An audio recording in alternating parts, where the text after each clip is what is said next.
ഒന്നല്ലെങ്കിൽ വേടിക്കണം അല്ലെങ്കിൽ ഉണ്ടാക്കണം. ഇത് രണ്ടാണ് എൻ്റെ മൈൻഡിലുണ്ടായിരുന്നത്. വേടിക്കണേന് മുമ്പ് ഒന്ന് ഉണ്ടാക്കി നോക്കിയിട്ട് വേടിച്ചാൽ പോരെ അങ്ങനെ വിചാരിച്ചിട്ടാണ് നമ്മളിപ്പോൾ ഈ ഒരു കുഷൻ ഉണ്ടാക്കാൻ പോകുന്നത്.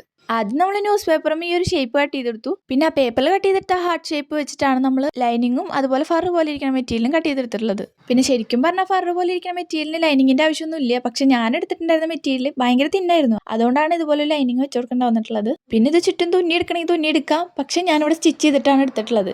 അതും ചെറിയൊരു സ്പേസ് വിട്ടിട്ട്. അപ്പോൾ ആ സ്പേസ് എന്തിനാണെന്ന് മനസ്സിലായി കാണുമല്ലോ, അത് തിരിച്ചെടുക്കാൻ വേണ്ടിയിട്ടാണ്. അതിനു മുന്നേ നമ്മൾ ഇതിന്റെ സൈഡൊക്കെ ഒന്ന് കട്ട് ചെയ്തെടുത്താൽ നമുക്ക് തിരിച്ചെടുക്കുമ്പോൾ കറക്റ്റ് ആ ഒരു പെർഫെക്റ്റ് ഷേപ്പ് കിട്ടും. ഇനി ഇതൊന്ന് തിരിച്ചെടുത്തിട്ട് പഞ്ഞി വെച്ച് ഫില്ല് ചെയ്തെടുക്കാം. ഇനിയിപ്പോൾ പഞ്ഞി ഇല്ലാന്നുണ്ടെങ്കിൽ തെർമാക്കോൾ ബോൾസ് വെച്ച് ഫില്ല് ചെയ്തെടുക്കാം. ഇല്ലെങ്കിൽ പിന്നെ പഴയ ക്ലോത്ത് ചെറിയ ചെറിയ പീസാക്കിയിട്ട് അങ്ങനെ ഫില്ല് ചെയ്തെടുക്കാം. വേറെ എന്ത് വെച്ച് ഫില്ല് ചെയ്താലും പഞ്ഞിയുടെ അത്ര സോഫ്റ്റ് ഒന്നും ആയിരിക്കില്ല. അപ്പോൾ പഞ്ഞി തന്നെയായിരിക്കും ഏറ്റവും നല്ലത്. ഇനി ആ പഞ്ഞി ഫില്ല് ചെയ്യാനെടുത്ത ഹോളും കൂടി ഒന്ന് തുന്നിയെടുത്ത് കഴിഞ്ഞാൽ നമ്മുടെ കുഷൻ ഇവിടെ സെറ്റ് ആവും. അപ്പോൾ വിചാരിച്ചതിനേക്കാളും സോഫ്റ്റ് ആയിട്ട് നമ്മുടെ കുഷനായിട്ട് ഇവിടെ സെറ്റ് ആയിട്ടുണ്ട്. ഇനിയിപ്പോൾ എന്തായാലും മേടിക്കുന്ന കാര്യത്തിൽ ഏകദേശം ഒരു തീരുമാനമായിട്ടുണ്ട്. അപ്പോൾ നിങ്ങൾക്ക് ഇഷ്ടമായി എന്നുണ്ടെങ്കിൽ എന്തായാലും ട്രൈ ചെയ്ത് നോക്കുക.